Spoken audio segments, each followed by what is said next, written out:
I was a hoarder. Let's talk about it. Pre-COVID, I was a hoarder. I kept things that weren't really necessary. I had an emotional attachment to my things, basic of it. And then post-COVID, slowly by slowly, I just learned how to declutter. But let's get into the cluttering part or the hoarding part of the story. So pre-COVID, like I began by saying, I was a hoarder. I kept things, receipts from the supermarket, uh, receipts from the hotels or restaurants. These hotels, nowadays we have a fancy name of restaurants, but is there really a difference between a hotel and a restaurant? Anyway, I kept those receipts when I went out with my friends to eat, and I kept very many things that in the grand scheme of things, they were unnecessary. Even a bag that I had bought and I loved it and it tore, I would not throw it. I would find a place for it to stay with me. Books, I had books from my high school days, because I love my handwriting, but when you're done with something, especially high school, those should go away because when you have those books, they keep reminding you of your high school time. I'm not saying I had a bad high school time, but the essence of it. Now, as a hoarder, everything that I owned, I kept it with a clenched fist. I didn't allow it to be thrown. I didn't want it to be thrown. The receipts from the supermarket, even if I bought one thing, I wanted that receipt, not for accountability, but just as a habit. I was used to keeping these things because I don't know, it made me feel like I was holding on to this thing. And it's not like I went back and looked at what I had shopped and the amount and I kept record of it. No, I just kept the paper.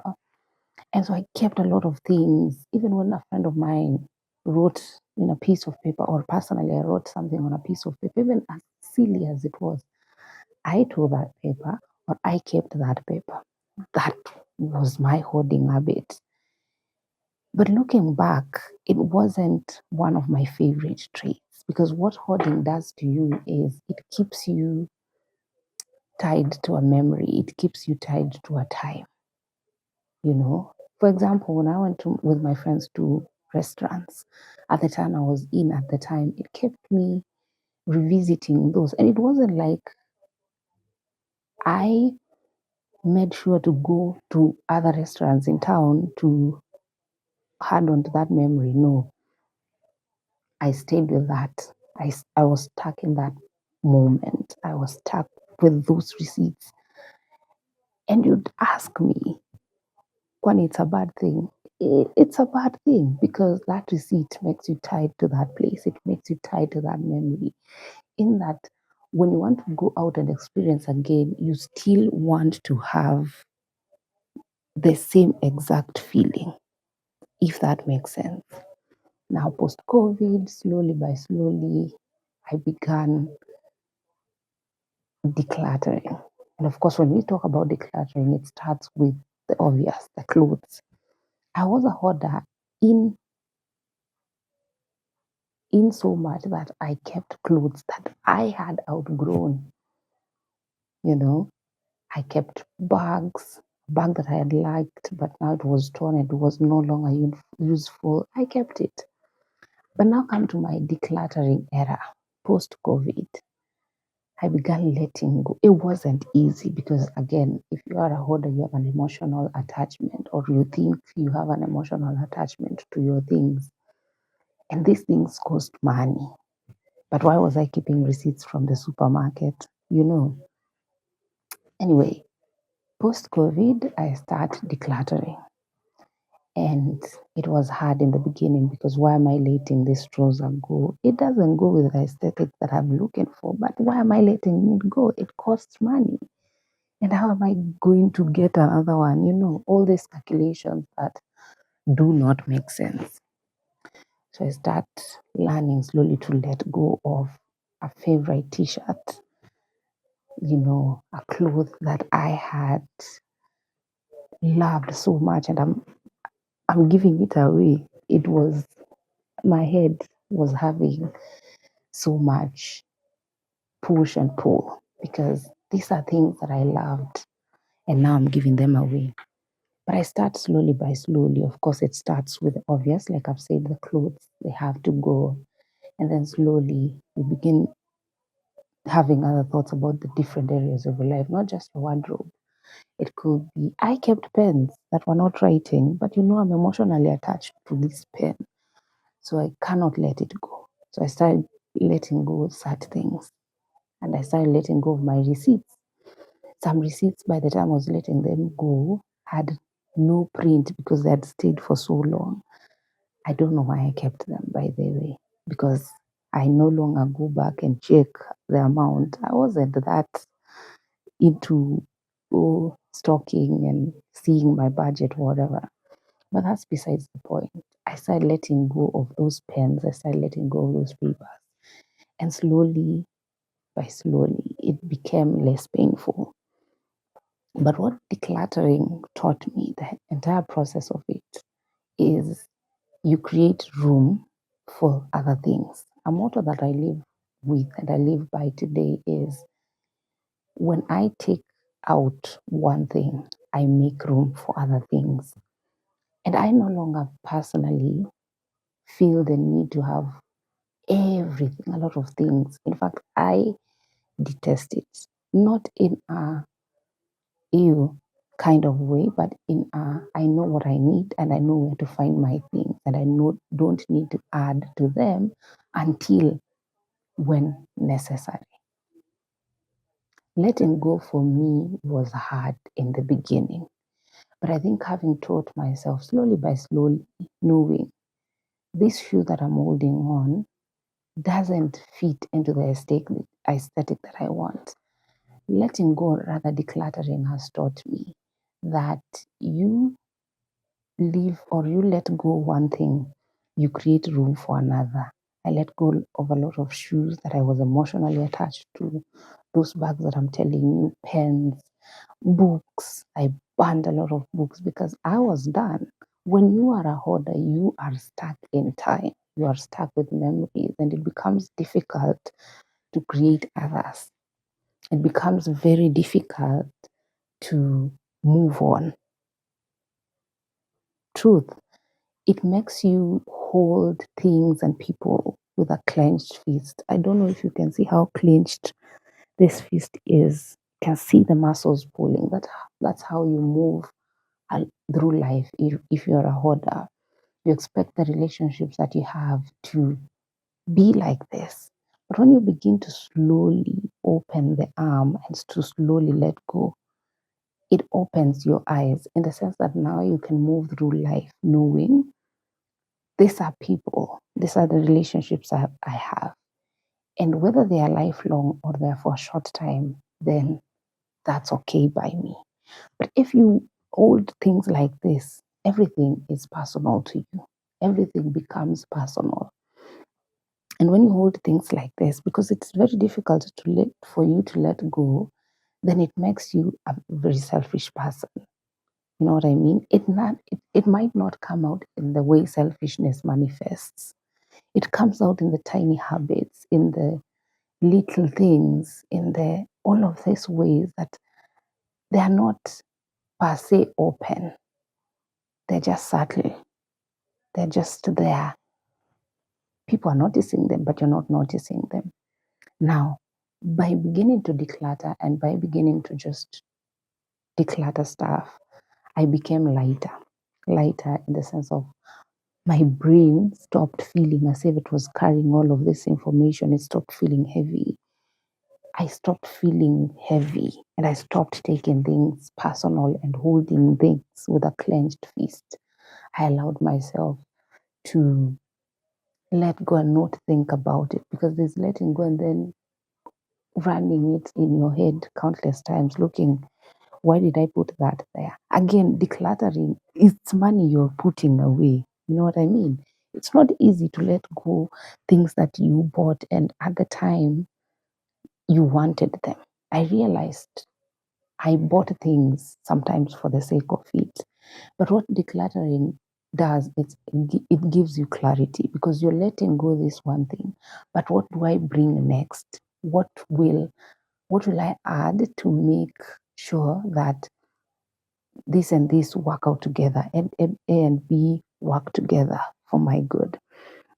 So decluttering has helped me clear my brain, and I declutter personally. It's just not clothes alone. You can declutter your contacts, that is deleting, of course, pictures that you hold on to because a lot of us are attached to our pictures. Even if I take a picture of a wood right now, I don't think that's a segment of my life I'm ready to let go, but that's besides the point. The point is when you begin to declutter, you begin to feel light. You begin to not take things personally. You begin to see life from a different perspective. You no longer hold things like this. You slowly allow them like a petal to open up, you know? So for me, when I began decluttering, like I've said, I began decluttering my thoughts as well. I declutter my thoughts. I have a notebook where when I feel like my brain, because there's sometimes I don't know if I'm the only one who feels this, there are times where I feel as if my brain is full. So if I want to not feel like that, I have a notebook where I write the nonsense that is going on in my head, and that makes me feel better.